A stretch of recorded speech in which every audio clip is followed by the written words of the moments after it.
Sanatorio San Vicente, la mejor atención médica y hospitalaria en un lugar confortable y seguro. Excelentes instalaciones, equipo y médicos especialistas. Juan de Tolosa número 116, teléfono 93 211 29, con 77 años al servicio de la vida. Grupo B15 y Decanato Fresnillo presentan Sembradores de Fe. Salió muy temprano un sembrador, tirando semillas en derredor. Estaba la tierra sedienta de amor y el surco esperando el precioso don. Qué ilusión, qué ilusión, qué ilusión que tenía el sembrador. Él quería ver crecer la flor y después ver el fruto madurando al sol. Pero el grano que cayó a la orilla del camino tuvo muy triste destino. Un gorrión se lo comió. Otras semillas fueron a dar a las duras piedras de un pedregal. Allí a la sombra pudieron brotar y estas sí parecía que podían triunfar. Qué ilusión, qué ilusión, qué ilusión que tenía el sembrador. Él quería ver crecer la flor y después ver el fruto madurando al sol. Caribú, Caribú. Excelsa tarde tengan todos ustedes, queridos televidentes, quienes nos siguen a través de redes sociales y hermanos que están aquí presentes al pie del cañón viendo Sembradores de Fe. Una servidora, Carla Virginia Garay Rojas de Román, mamá de Reginita, les da la más cordial de las bienvenidas a nuestro programa. Hoy es jueves de Eucaristía, jueves eucarístico, jueves de hora santa, jueves de tanto que celebrar y recordar y sobre todo de agradecer a Dios. ¿Qué tal ha ido su semana? ¿Qué actividades han tenido? Los niños ya regresaron a la escuela, algunos a sus áreas laborales. Y por qué no también decirlo, cómo les fue con este gran fenómeno de la naturaleza del eclipse. Platicando antes de comenzar el programa, decíamos cuánta superstición no hay respecto a ello. Sería importante un día tocarlo aquí en el programa, pero ahorita el tema es otro. Y créanme que van a quedar extasiados de aprender y de que todos nos subamos en el barco sinodal de este gran conocimiento en salida que tiene que ver con el año litúrgico. Hablar de los tiempos simbólicos de nuestra iglesia, colorimetría, cuestiones de fe, cuestiones que enmarcan este tema tan fundamental. Y sin más preámbulo, pues hoy tenemos una parroquia y un sacerdote, señor párroco, invitado de lujo. Y me refiero, él ya ustedes lo han visto en televisión y en las cámaras, un gran sacerdote de entrega total. Y me refiero al padre Cristóbal, que es el señor cura de la parroquia del Señor de los Rayos, a quien saludo con gusto y alegría después de tanto tiempo. Padre, muy buenas tardes, ¿cómo está? Muy buenas tardes, Galita, muchas gracias. Muy bien, gracias a Dios. Yo me comprometí muy fuerte. ¡Ay, padre! No, muy bien, bendito Dios, es todo para su gloria. Bueno, pues comenzamos con una oración. Claro que sí, padre. Muy bien, vamos a pedirle al Espíritu Santo que nos ilumine. Señor Jesús, te pedimos que nos ayudes a crecer más profundamente en ti y a dar testimonio de nuestra fe, a nuestros hermanos y al mundo entero. En ese tiempo de la resurrección, de la Pascua, que seamos esos testigos de tu vida, de tu gracia, de tu alegría. Que amemos como tú nos amas, que el ejemplo de nuestras vidas invite a otros muchos a creer en ti. Ven Espíritu Santo y llena los corazones de tus fieles y enciéndenos en el fuego de tu amor. Pues pedimos a Dios su gracia para anunciarle con valentía, con amor, que Él sea el que nos ayude. Hoy celebramos a una santa, Santa Gema Galgani, una santa moderna, bueno, tiene poco de conocida. Quisiera compartirles también esta pequeña oracioncita o súplica que ella hacía. Oh alma mía, ¿hasta cuándo quieres ser tan tacaña con Jesús? ¿Por qué tan negligente con Jesús que te hizo? ¿Por qué tan perezosa con Jesús que te redimió? ¿A quién quieres amar si no quieres amo a Jesús? Bueno, pues esta pequeña oracióncita y reflexión, si la hacía esta gran santa, como deberíamos hacerlo también nosotros, que no seamos tacaños con Dios, que estemos siempre dispuestos a darle todo. Y precisamente nuestro tiempo que viene de Dios, y hablando del año litúrgico, pues la vida es de Dios y el tiempo es de Dios. Acabamos de decir en la vigilia, en el primer momento de la vigilia, que es cuando se prepara el cirio pascual, dijimos que suyo es el tiempo y la eternidad. Es el principio y el fin, el alfa y el omega. Y entonces el tiempo también tiene que ser santificado, y por eso lo llamamos el año litúrgico. Y por eso qué importante que santifiquemos el tiempo y que le demos el tiempo que a Dios corresponde. Bueno, pues para hablar del año litúrgico, pues solamente vamos a hacer una pequeña introduccióncita, un poquito, algo general. Por ejemplo, tenemos este libro, un poquito grueso, que nos habla, así se llama precisamente, el año litúrgico, Memorial de Cristo y Mistagogía de la Iglesia. ¿Qué es el año litúrgico? Pues ya decíamos, es el tiempo que se santifica. A Dios le pertenece el tiempo y la eternidad. Entonces el tiempo en el que estamos inmersos los seres humanos tenemos que también glorificarlo. Por eso hay momentos importantes, como ya decía Carlita al principio, en que todo el tiempo es de Dios, pero en algunos momentos en que debemos de insistir o tener ese significado más profundo para nosotros, y por lo mismo lo celebramos y se lo agradecemos al Señor. Lo ponemos en sus manos, el tiempo que es de Dios. El año litúrgico es como una espiral en el cual vamos avanzando. Comienza con el Adviento, que prepara la Navidad, y luego sigue el tiempo ordinario. Los colores van cambiando en la liturgia, morado en el Adviento, blanco en la Navidad, verde el ordinario. Y luego se interrumpe el tiempo ordinario para otra vez vestirnos de morado con la Cuaresma. Y luego que prepara la Pascua, en la cual estamos ahorita, color blanco. Y después de la Pascua sigue otra vez la segunda parte del tiempo ordinario, otra vez color verde. Y así es un ciclo, pero es una espiral.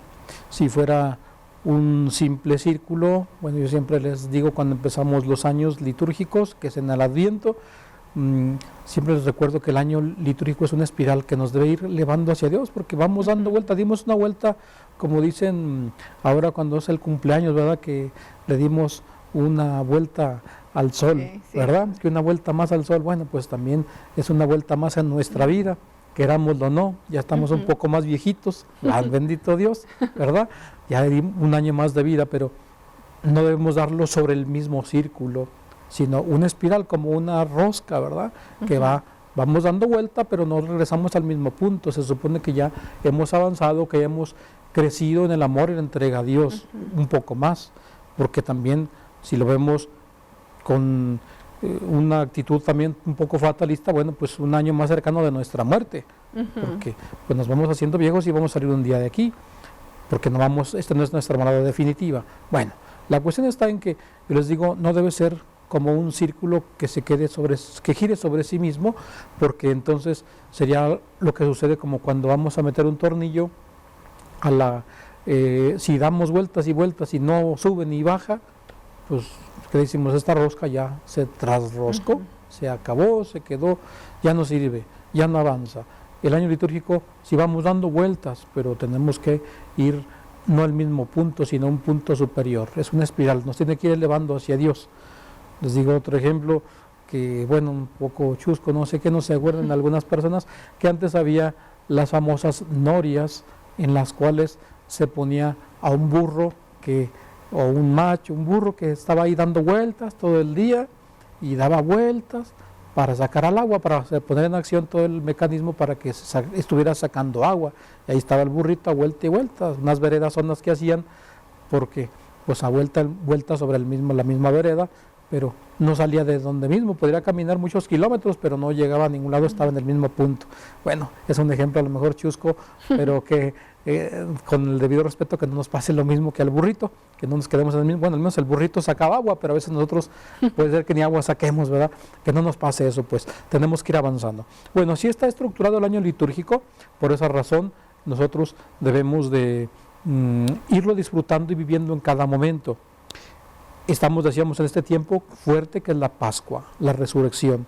Y de alguna manera la Pascua es el centro de todo el año litúrgico. De hecho, es la fiesta más larga que tenemos dentro del año litúrgico. Son 40 días que nos preparan a la fiesta y 50 días de fiesta. Son 3 meses del año en los que estamos en este tema. Pero más allá, la Navidad y el Adviento nos preparan también a llegar a ese punto, a la encarnación del Hijo de Dios. ¿Que a qué vino? A dar la vida. Sacrificio soberano, no quisiste, me diste un cuerpo, dije aquí estoy, vengo a hacer tu voluntad. Entonces, la Pascua es el centro de todo. Si vamos todavía más, domingo a domingo, tenemos nuestra Pascua semanal. Porque muchas personas dicen, ¿por qué es obligación ir a misa? Sí, sí es una obligación. La Iglesia nos lo pone con obligación, pero más que obligación es una necesidad. Necesitamos acudir a la misa porque es celebrar la Pascua semanal. El domingo es el Dies Domini, el día del Señor, el día en que celebramos el triunfo de Cristo sobre la muerte, la resurrección. Y por eso decía, la Pascua es el centro de todo el año litúrgico. Ahí tenemos ahorita ese calendario plásticamente expresado con los colores, muy bien. El morado que decíamos en el Adviento, que nos prepara la Navidad, ya que decíamos, el color verde, luego en el tiempo ordinario, y la Cuaresma, la Pascua.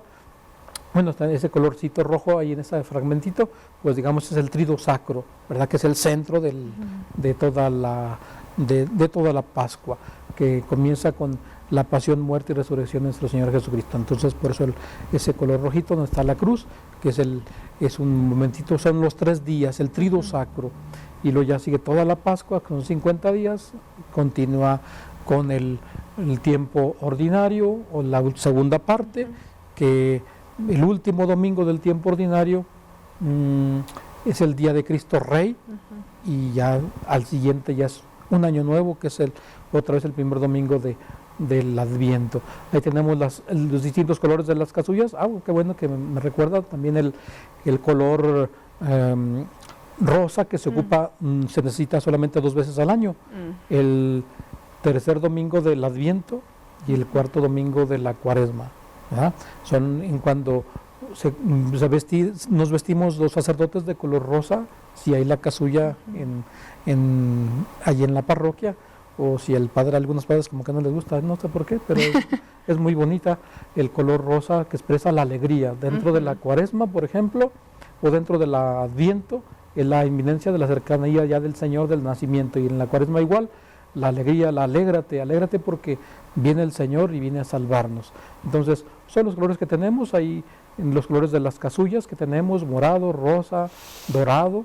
El dorado pues también es como el blanco, pero el dorado viene a ser como la solemnidad de la fiesta, que precisamente lo usamos sobre todo en la Pascua, ¿verdad? Y ya el verde, ya decíamos tiempo ordinario. El rojo se usa no solamente para el Viernes Santo, sino para el día de que celebran los mártires, que simboliza la sangre, o también en el día de Pentecostés, el último día de la Pascua, que es cuando vino el Espíritu Santo sobre los apóstoles, también simboliza el Espíritu Divino.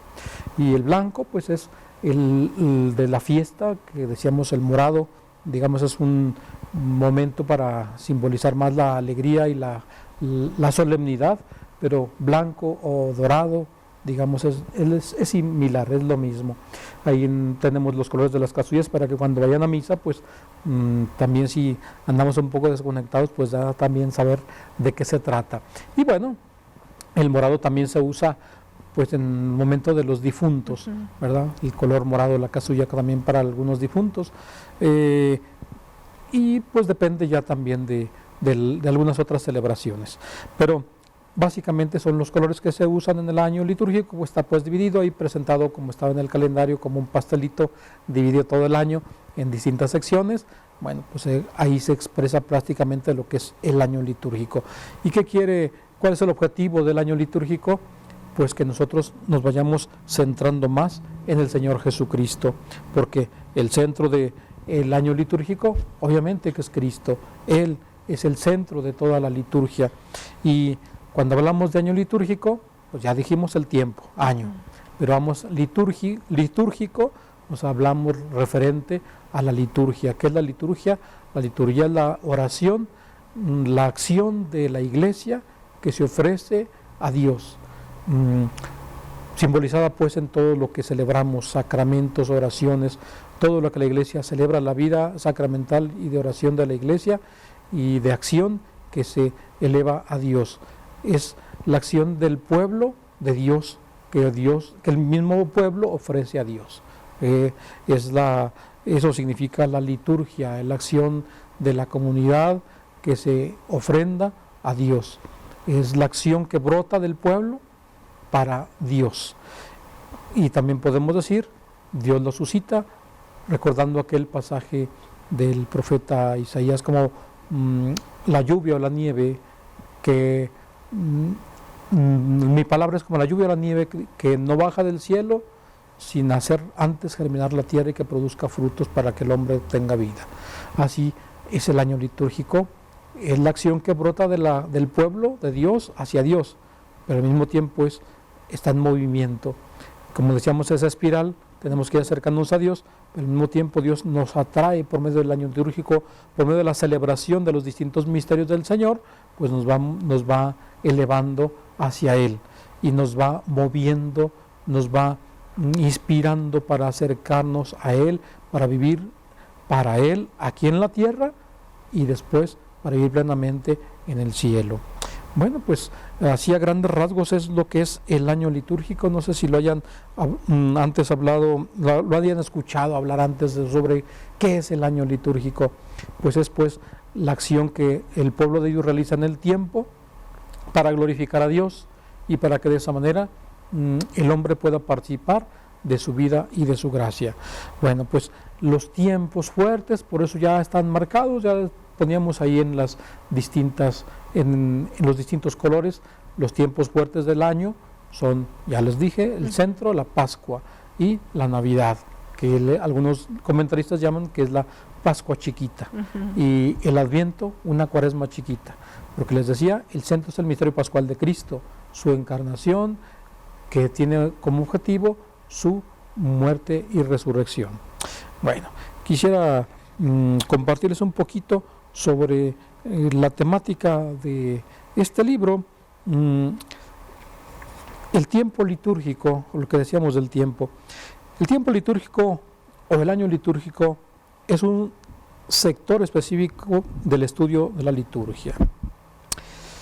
Desde el punto de vista de la liturgia como celebración, es a la vez una dimensión del misterio de Cristo celebrado y está también unido con todas las otras celebraciones litúrgicas, especialmente con la Eucaristía y la liturgia de las horas, que son los salmos, los 150 salmos que se rezan a través del año en las distintas horas del oficio divino, ahí se llama la liturgia de las horas, que es un libro que los sacerdotes, y no nomás los sacerdotes, no nomás los religiosos y sacerdotes, sino todo el pueblo de Dios puede acercarse a leer. La obligación la tenemos los sacerdotes y los religiosos, pero el pueblo de Dios puede alimentarse, que son las más conocidas horas de la liturgia, es las laudes en la mañana, las vísperas en la tarde y las completas en la noche. Pero está también el oficio de lectura y están las horas intermedias, la sexta, la nona y la tercia. Pero bueno, pues esa es la oración oficial de la Iglesia, salmos y lecturas, no solamente de la Escritura, sino también de los Santos Padres y del Magisterio. Bueno, pues eso conforma el año litúrgico. Como ya decíamos, las celebraciones, sobre todo la Eucaristía. No hay celebración eucarística o de alabanza divina que no esté de algún modo relacionada con el año litúrgico. Ya decíamos hace ratito, viendo el calendario y las distintas casullas, que así se llama la vestidura del sacerdote, de los distintos colores, ya la veíamos como la celebración eucarística está dentro del centro del año litúrgico, porque pues es el centro, la Eucaristía es celebrar el misterio pascual de Cristo. Entonces, por eso la acompaña, no se entiende el año litúrgico sin la Eucaristía, podremos decirlo, de los sacramentos y de la oración litúrgica. Se trata, por lo tanto, de una dimensión que acompaña a la celebración de la liturgia y la hace variada, rica, significativa, con la posibilidad de evidenciar en cada celebración la totalidad del misterio pascual de Cristo y algunos de sus aspectos particulares, unido precisamente a los tiempos litúrgicos. Fíjense, ¿qué es lo que trata? Les vuelvo a repetir, ¿qué es lo que trata el año litúrgico? Trata de dimensionar, de mostrar, de evidenciar lo significado, lo variado, lo rico que es el misterio de Cristo. Porque, ¿qué podríamos hacer nosotros? ¿O cómo abarcar completamente el misterio de Cristo?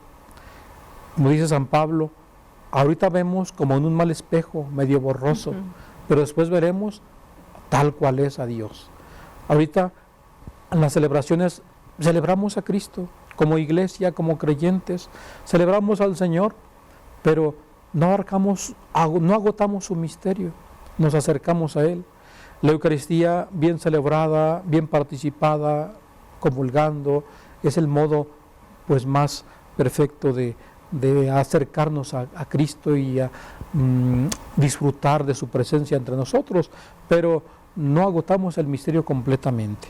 Pero por eso dice, no es necesario una sola celebración al año y ya pensar que con eso ya celebramos el misterio, como algunas personas que a lo mejor van a misa pues 1 o 2 veces al año. Hay personas que dicen católicas y así van, otras que van el día que los bautizan, otras el día de la primera comunión, la confirmación, el día que se casan, si se casan, y el día que se mueren, que los llevan. Por desgracia, hay algunos cristianos así, pero no, debemos de, por eso, santificar el tiempo, porque el tiempo es de Dios, como les decía hace ratito en la oración de Santa Gema Galgani, que decía que no, ¿hasta cuándo seré tacaña con Cristo, contigo, Señor? Y ella no era nada tacaña con el Señor, pero a veces somos muy tacaños en darle el tiempo. Hay gente que no le gusta ir a misa, dice que ¿para qué? Porque falta la capacidad de adentrarse en el misterio. La misa es inagotable, es un misterio inagotable que no podemos abarcar absolutamente. Tenemos por eso todo el tiempo que Dios nos da en nuestra tierra para disfrutarla, para ir adentrándonos cada vez más en el misterio. Por eso le hablaba que el año litúrgico como una espiral que nos va acercando más a Dios. Entre más le conocemos, más debemos amarle y más comprometernos. El tiempo litúrgico de la Iglesia tiene su fundamento en la misma realidad del mismo tiempo cósmico, con sus estaciones, el ritmo de los días, las semanas, los años. De hecho, el año litúrgico abarca el año civil y lo trasciende, porque decíamos, empezamos el año litúrgico con el Adviento, que ordinariamente es en noviembre, y el año civil pues se acaba hasta diciembre, obviamente. Entonces, cuando entramos, el Adviento nos prepara la Navidad, y en Navidad es cuando ocurre precisamente el paso del año civil, de un año viejo a un año nuevo, ¿verdad? Entonces, de alguna manera, el año litúrgico todo lo lleva consigo, lo trasciende, lo abarca, lo envuelve, y eso nos quiere llevar a celebrar plenamente. De hecho, el primer día del año civil, pues es el día de la octava de Navidad, cuando celebramos la fiesta solemne de Santa María, Madre de Dios, la Teotocos. Bueno, entonces acoge la dimensión bíblica del tiempo como espacio sagrado, lleno de la presencia del Señor, de la creación y de la historia. Fíjense qué importante, como en la Biblia aparece el tiempo dedicado a Dios, un tiempo sagrado que Él consagra, que lo hace como durar más de lo que dura. De hecho, así estamos en la Pascua y en la Navidad, decíamos las octavas, la de Navidad, 8 días obviamente, igual que la Pascua, la octava de Pascua, 8 días, que es como si fuera uno solo, porque el misterio es tan grande que un día no basta, se prolonga a lo largo de 8 y después a lo largo de 50, pero bueno, pues ahí estamos en este punto que nos recuerda, teniendo en cuenta la tradición bíblica, el tiempo dedicado a Dios. El ritmo de los días, ya decía, y las estaciones revela al Dios creador. La celebración de los acontecimientos de la historia de la salvación es memorial del Dios presente en la vida del pueblo de Israel. Tiempo cósmico y tiempo bíblico dan tiempo del hombre, el carácter de una presencia salvadora, del momento del encuentro, de la memoria salvífica. Esa memoria salvífica que el hombre hace presente en cada momento que celebra. Es el Efa Pax, el tiempo que permanece entre nosotros, que prolonga este tiempo y que nos eleva a algo mucho más grande de lo que conocemos. Ciertamente el ser humano está sometido al tiempo y al espacio, pero dentro de ese tiempo y ese espacio Dios entró haciéndose uno como nosotros, y saliendo de ese tiempo y ese espacio a través de la muerte en la cruz y con su resurrección, sale, pero al mismo tiempo nos lleva consigo, nos mete a la eternidad. Sale del tiempo y vuelve a la eternidad donde estaba junto a la derecha del Padre, pero fíjense cómo nos lleva ahora consigo y nos lleva a esos tiempos que trascienden, valga la redundancia, el tiempo. O sea, ese tiempo que se hace eterno de alguna manera. En Cristo el tiempo adquiere la dimensión definitiva, la irrupción de lo eterno en lo temporal, la presencia del Dios con nosotros en el devenir de los días y de los años. Paso de días y años, pero Dios se hizo uno de nosotros. La determinación de algunos hechos salvíficos fundamentales da al tiempo cristiano su pleno sabor cristológico, sabor a Cristo.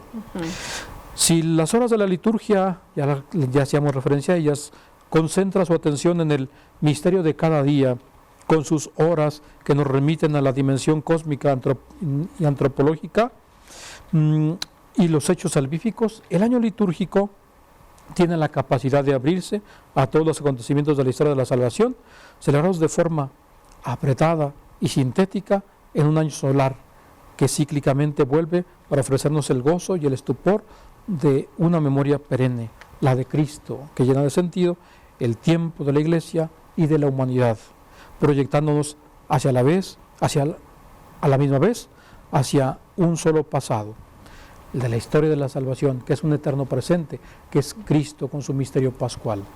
Bueno, pues entonces, decía al principio, hablar del año litúrgico pues nos va a llevar mucho tiempo, pero básicamente para que nos quede un poquito la espinita, la idea, las ganas de conocer un poco más sobre el año litúrgico, o saborear o vivir el año litúrgico sobre todo.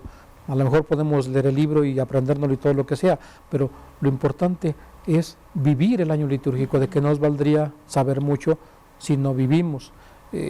Caeríamos en un peligro gravísimo, que es el de los demonios. Los demonios conocen a Dios perfectamente, le conocen, pero no le aman. Saben muchas cosas, pero no para el bien.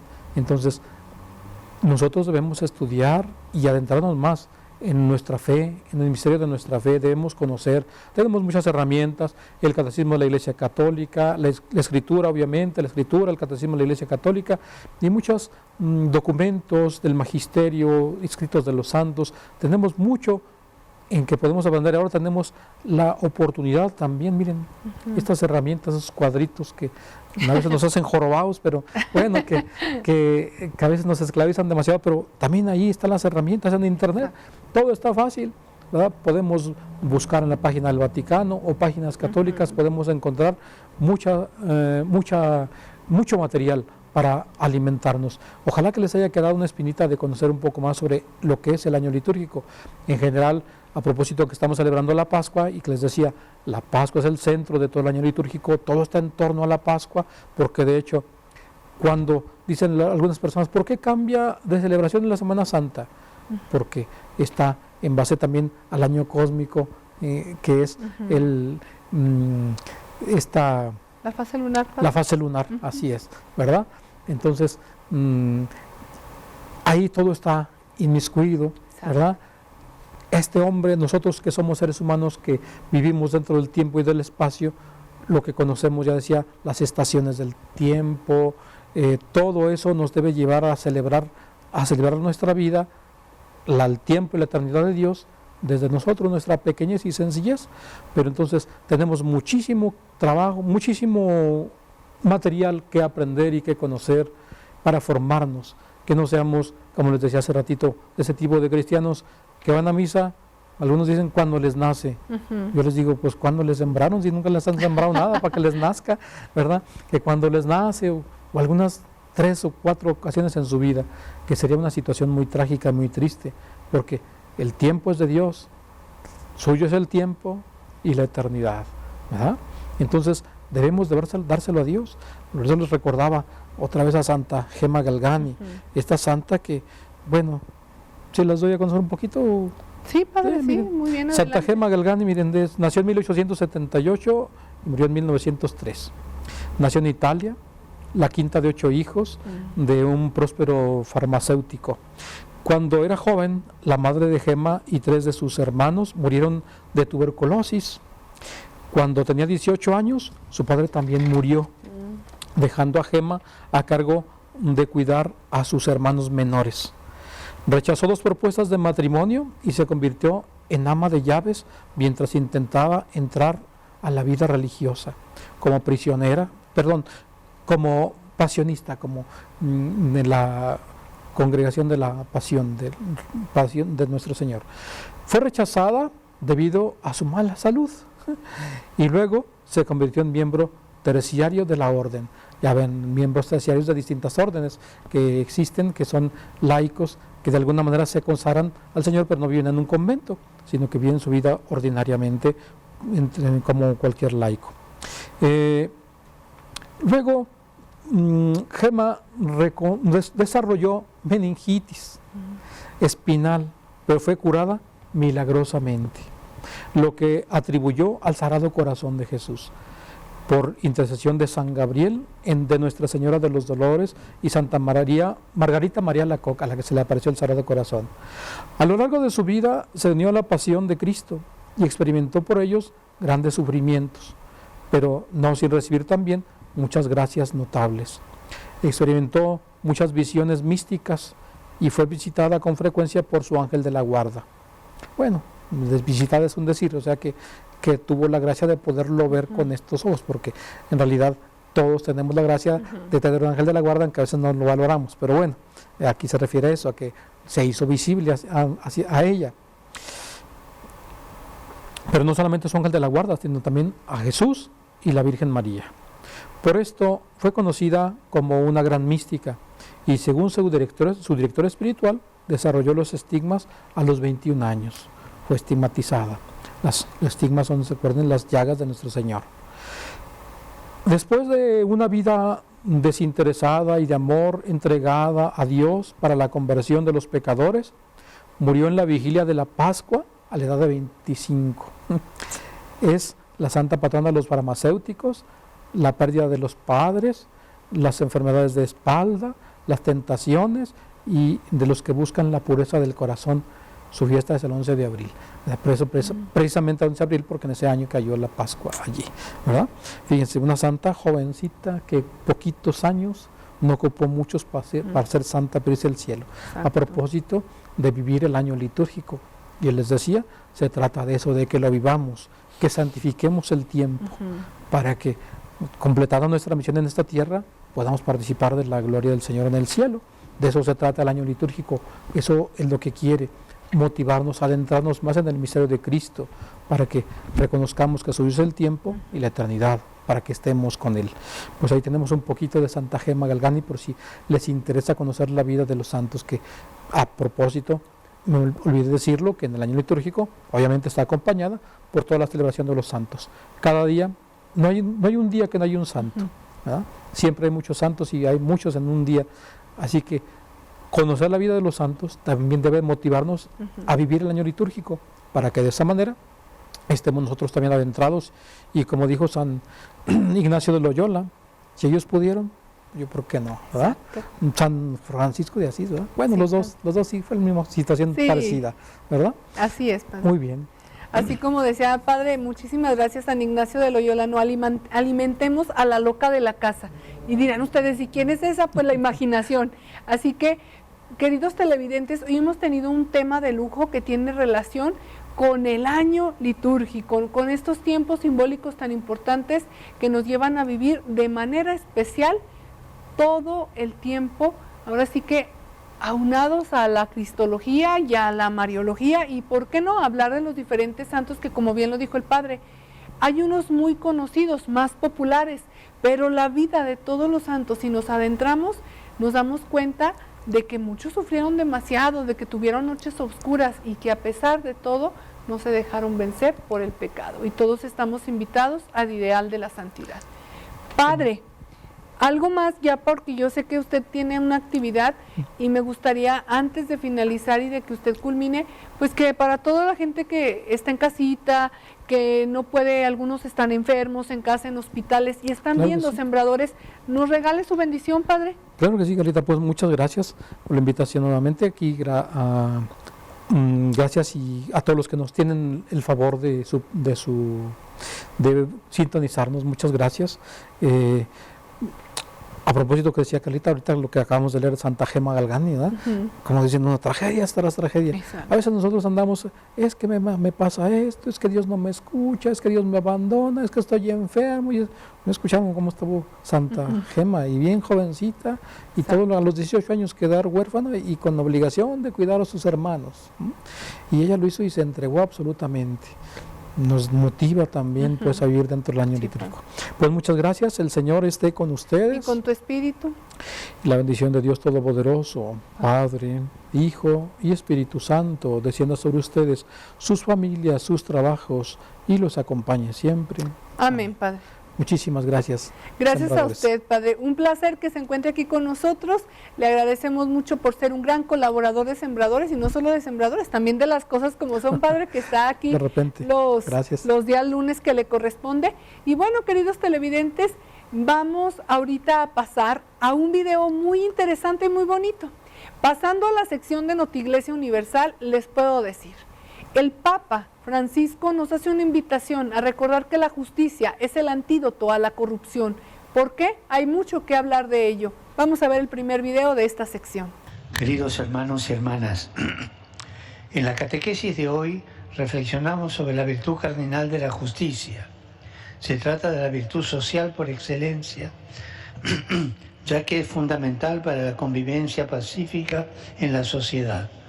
Consiste en regular con equidad las relaciones con Dios y entre las personas, dando a cada uno lo suyo, y por eso se la representa simbólicamente con la balanza. La persona justa es recta, sencilla, honesta, conoce las leyes y las respeta, mantiene la palabra dada, en su hablar no utiliza medias verdades ni sutilezas engañosas. Para vivir esta virtud es necesario vigilar y examinarse, ser fieles en lo poco y en lo mucho, y ser agradecido. La justicia es un antídoto contra la corrupción y contra otros comportamientos nocivos, como la calumnia, el falso testimonio, el fraude, la usura, que carcomen la fraternidad y la amistad social. Por eso es primordial educar en el sentido de justicia y fomentar la cultura de la legalidad. Saludo cordialmente a los peregrinos de lengua española. Que la luz de Cristo resucitado nos guíe por caminos de justicia y de paz, y la fuerza vivificante de su amor nos haga audaces constructores de un mundo más fraterno y solidario. Que Jesús los bendiga y la Virgen Santa los cuide. Muchas gracias. Domino vobiscum. Sit nomen Domini benedictum. Et Deus nostrum in nomine Domini.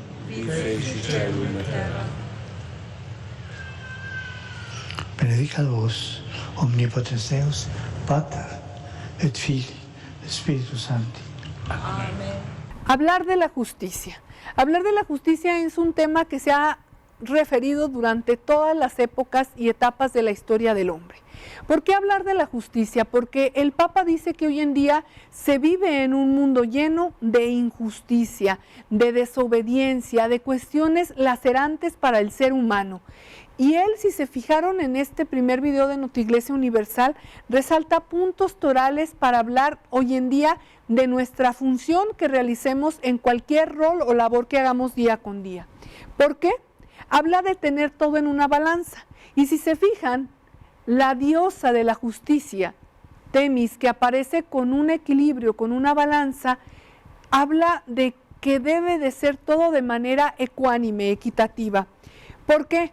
Porque cuando entra de por medio lo contrario a la justicia, es cuando nos damos cuenta que llega la calumnia, el fraude, la falsedad y la usura y tantos detalles que son y afectan demasiado la vida del ser humano. Con ello se cometen un sinnúmero de delitos, de situaciones complicadas para el ser humano y que en ocasiones, bien lo decía ahorita hace unos momentos el padre Cristóbal, hacen que llegue el desánimo y la flaqueza en nuestro camino de vida. Pero recordemos, la vida de los santos experimentaron situaciones complicadísimas, complejas, pero hay una luz en medio de la oscuridad que nos ayuda a entender ese caminar. Démosle praxis a la justicia y así encontraremos los verdaderos valores humanos. Seamos empáticos, justos y sobre todo coherentes entre lo de que decimos y hacemos. El siguiente video de Notiglesia Universal va enfocado a un tema que hoy en día se tiene que tocar con pincitas y sobre todo recordar que la Iglesia no está en contra de la ideología de género en el aspecto de erradicar y hacer a un lado a las personas que tengan otras preferencias sexuales. La Iglesia los acoge, es decir, dice, yo no te excluyo, en ocasiones tu actitud, tus situaciones concretas que vives te van alejando. Pero para conocer un poquito más, vamos al siguiente video de Notiglesia Universal. El Vaticano publicó el documento Dignitas Infinita, en el que enumera las graves violaciones a la dignidad humana que muchas veces se confunden con los caprichos o deseos particulares. El prefecto para la doctrina de la fe, Víctor Manuel Fernández, puso de ejemplo de la práctica de la maternidad subrogada, donde los legítimos deseos de los padres por tener hijos convierten al bebé en una mercancía, anulando su dignidad. Esto no significa no comprender la sensibilidad de la persona que desea un hijo que sea verdaderamente suyo, pero hay una invitación a trascender ese deseo, porque estamos hablando de la dignidad de la persona, que es algo mucho más grande que el deseo que uno pueda tener.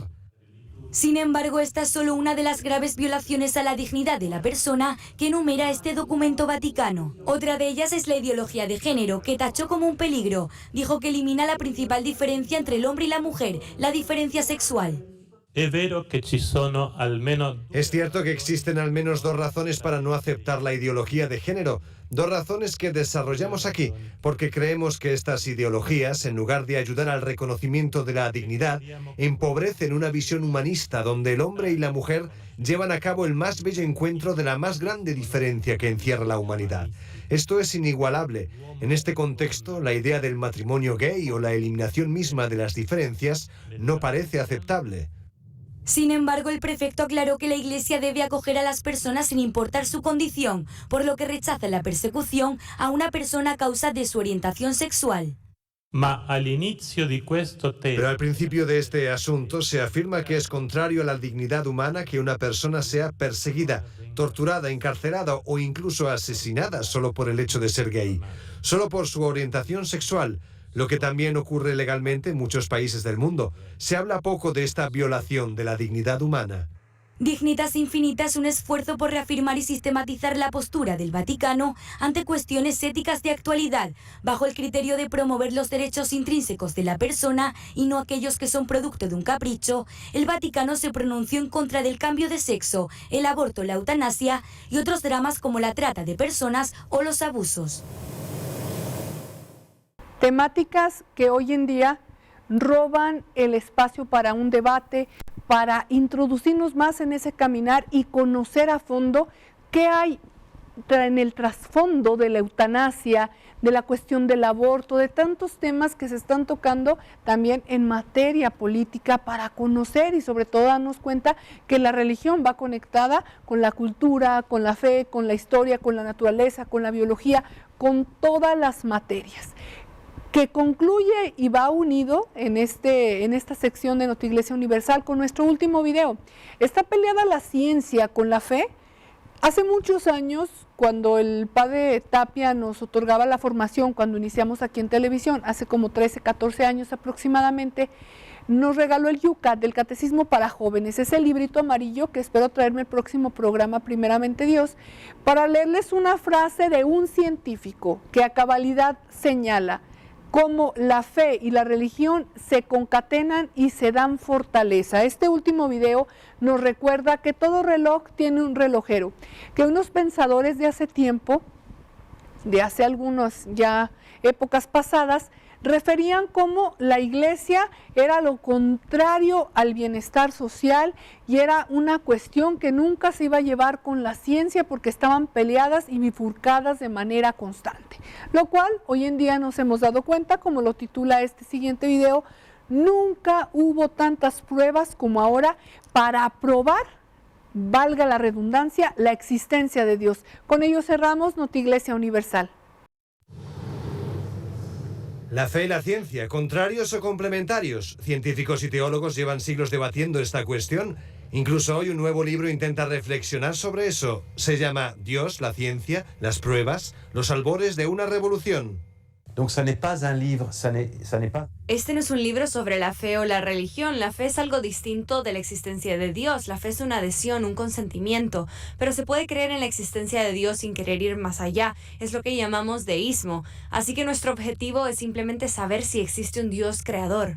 Esto permite que el libro lo lean ateos, agnósticos, musulmanes o judíos. No es un libro sobre cristianos. Se trata de ver si hay un relojero detrás del magnífico reloj que es el universo. ¿Hay un relojero detrás de ese magnífico reloj?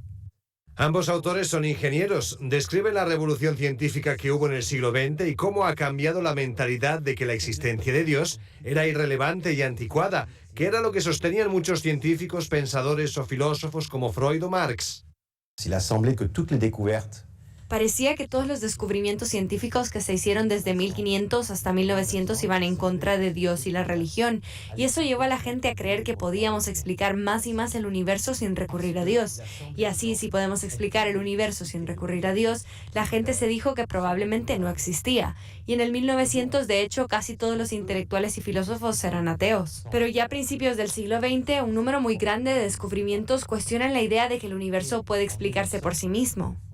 Los autores citan algunos de los estudios que se realizaron, desde la evolución en campos de la termodinámica, la mecánica cuántica, la biología, o el descubrimiento de teorías como la del Big Bang, que han cambiado el panorama de la ciencia y la religión.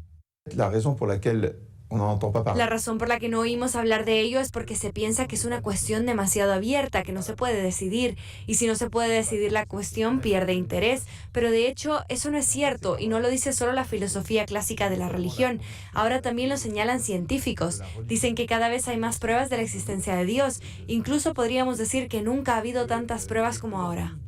Tras 3 años de investigación y redacción, junto con otros 20 científicos, varios especialistas y un premio Nobel, los autores sostienen que, sin duda, la ciencia y la fe no solo son complementarias, sino necesarias para comprenderse una a la otra. Sin la fe es imposible comprender la historia, así como la historia no puede avanzar si le quitamos el aspecto y erradicamos la fe. Ambas se unen, se complementan y es parte de la historia de la salvación y de la historia del hombre mismo durante todo su tiempo hasta la eternidad. Con ello cerramos Notiglesia Universal y entramos a la recta final de Sembradores de Fe. Queridos televidentes, nuestros infaltables, llega al momento especial de avisos y saludos. En este día pues mandamos un saludo cordial y una felicitación al Padre Miguel Ángel de la parroquia de Santa Ana, quien hoy está de cumpleaños, es originario de este municipio de Fresnillo, Zacatecas, y le deseamos lo mejor de parte del equipo de Sembradores de Fe, que Dios lo colme de bendiciones. Así como también a otra cumpleañera que es una fiel televidente y que nos ve en Guadalupe, Zacatecas, me refiero a Janet Rojas, quien nos ve allá en este hermoso municipio de Guadalupe y quien también está cumpliendo y celebrando la vida. Pasamos con nuestros infaltables de Sembradores de Fe. La señora Elsa Tomar se comunica con nosotros, así como su esposo Gumaro, quienes nos ven aquí en este Mineral de Fresnillo, en la colonia Petróleos, mandándoles nosotros un gran saludo y un afectuoso abrazo. A nuestro infaltable número 1, la abuelita Belén Picasso Galindo, quien está al pendiente, esperando se encuentre muy bien, abuelita. Creo que hubo algunos detalles el día de hoy, deseo que se encuentre de manera excelsa y que Dios la colme siempre de bendiciones, que nadie borre su buen sentido del humor y su alegría, así como su sonrisa. Un saludo muy especial a una gran diseñadora. De hecho, esta falda que traigo, ella me la diseñó y me la dejó a la perfección, y me refiero a mi gran amiga, la gran licenciada en diseño, como es Brenda Gutiérrez, y a su esposo Rafa Torres, a sus pequeñitos Liam y a Vale, así como a sus suegritos, como es la señora Leti Ríos, a Rafa Torres, a su mamá, a la doctora Elba, a don Armando también un saludo muy especial, esperando se encuentre mejor de salud, a María Juana Fonseca en la calle Justo Sierra, a la pequeña Fátima Alexandra, familia Reyes Arroyo, a la señora María de Jesús Galván, así como también me encontré el otro día en la parada ahí del autobús por la calle Emiliano Zapata, también denominada Santa Ana, a una gran televidente que nos ve en la comunidad de la Estación San José, y me refiero a la señora María de la Luz Castillo, quien me dijo: yo siempre estoy al pendiente de Sembradores de Fe,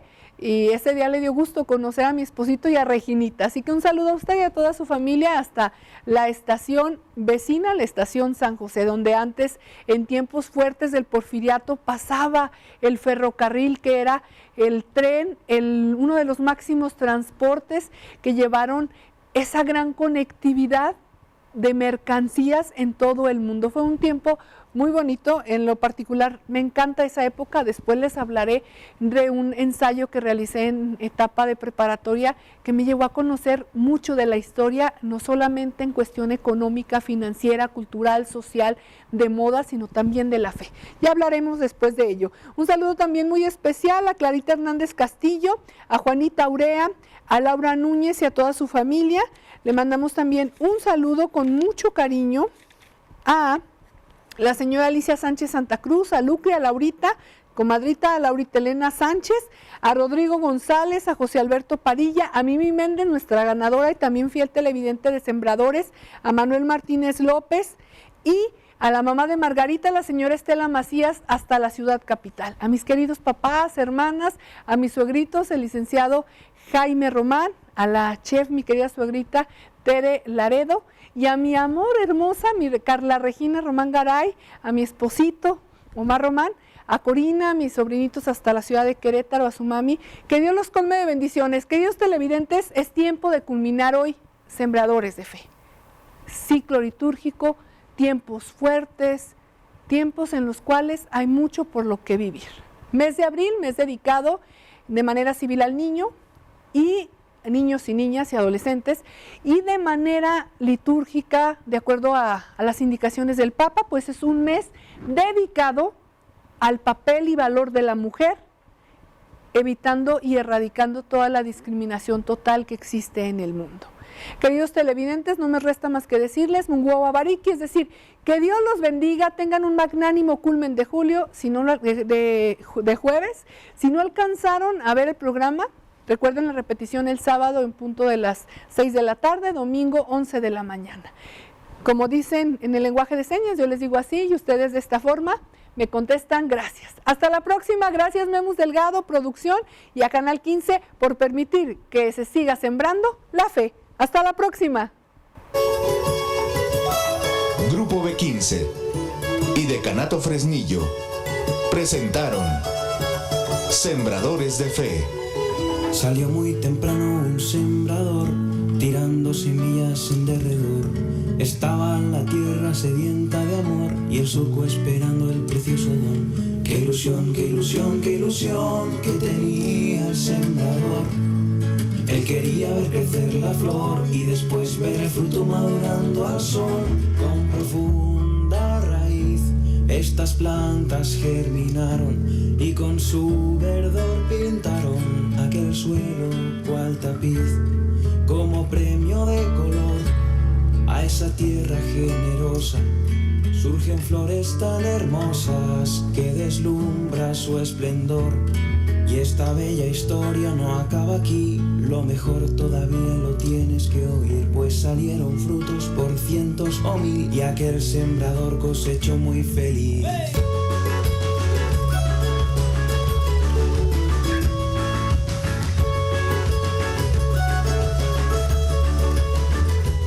Sanatorio Sanatorio San Vicente, la mejor atención médica y hospitalaria en un lugar confortable y seguro. Excelentes instalaciones, equipo y médicos especialistas. Juan de Tolosa número 116, teléfono 93 211 29, con 77 años al servicio de la vida.